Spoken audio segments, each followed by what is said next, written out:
Coming up next on the Jeff Crilley Show, if you're a parent or grandparent and your idea of entertaining the kids is throw an iPad their way, you're not going to want to miss this next segment. We'll be talking to the founders of Grandma and Grandpa Camp. That's next.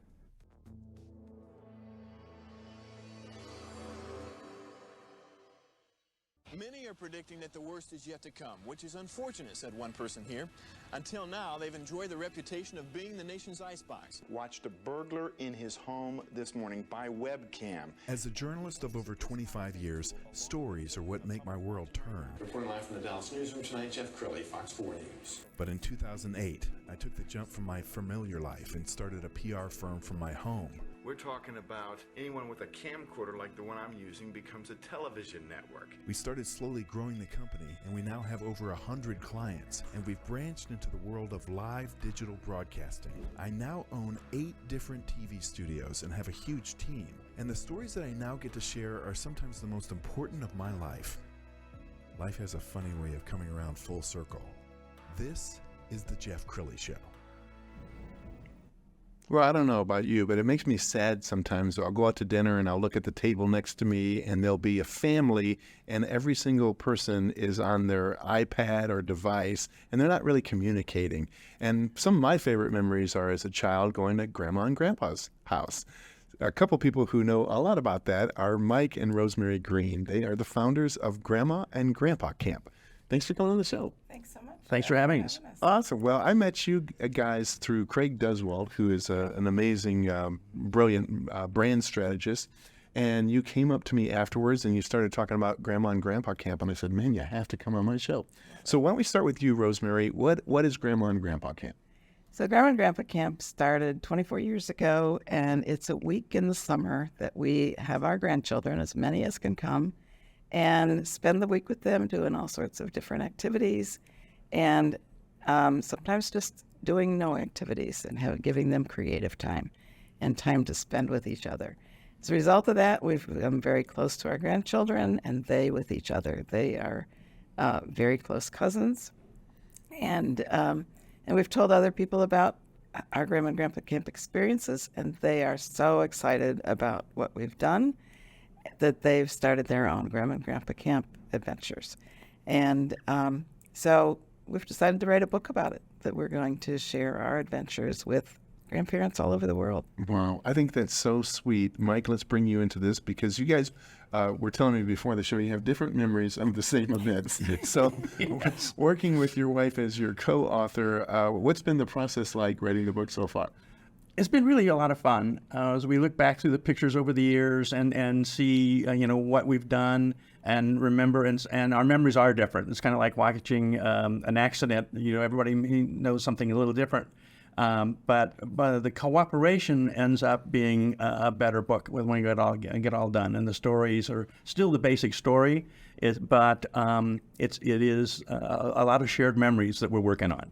And this, ideally, becomes required reading for all grandmas and grandpas who are trying to figure out, okay, wow, I've got the kids for a weekend. What do we do? Right. So we're going to go back through memory lane. You sent me a bunch of pictures, and I want you both to kind of narrate them for us. So as we put these pictures on the screen, why don't you tell us what we're looking at?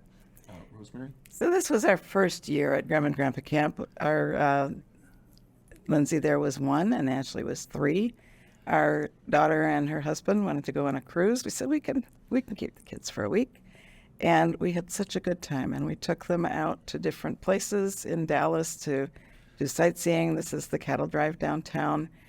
We took them to different museums. And this is a little bit older, as the 2 that were in the former picture grew up. And then we had 4 other younger ones. And the 2 older ones wanted to still come so that they could spend time with their cousins.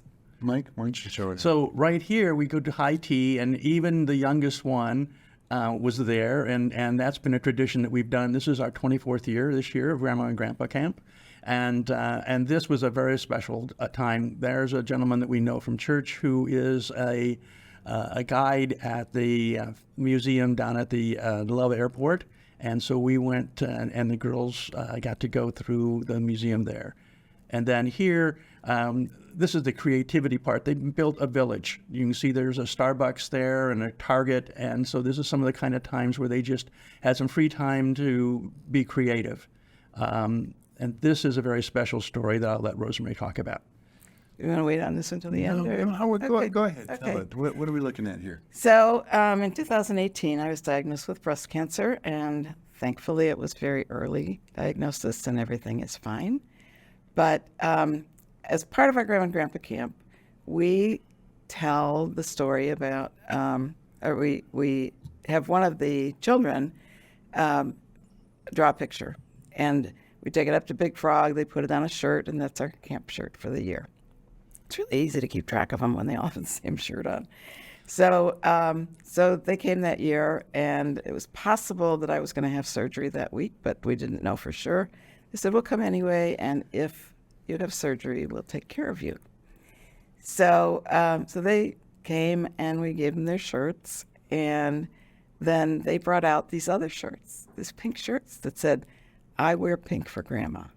And that touched my heart so much that they were that concerned and that close to us and to each other that they would do that. Okay. And then during the pandemic, we couldn't go anywhere. But again, the shirt was designed by one of our granddaughters, and those are all viruses on the shirt that year. And so we worked at home. And then we did some Zoom with some cousins who were in Portland, Oregon. And so again, we could do the Zoom. We did the Zoom, and then we also did, a fence art. So that because during the pandemic, we really couldn't go anywhere, but they decided they were going to come and wanted to be there and spend the week with us. And then this year, this is a picture down at the Arboretum, and then we went to high tea down there as well. And then finally, this is our shirt for 2023. So there's just kind of a quick overview of our last 23 years with our grandma. And now as the kids are getting older, soon they'll be having their own kids. Do you imagine they're passing this on to their... Oh, they have said that they will have their parents have Grandma and Grandpa camp.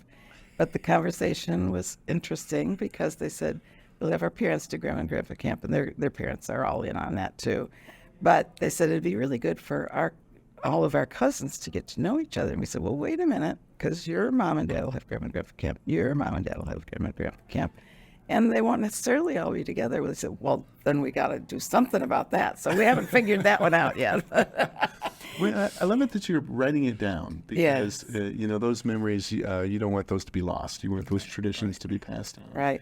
Mike, what's your favorite memory in the last 24 years? So just recently, our youngest one was learning to swim, and we have a pool in our backyard.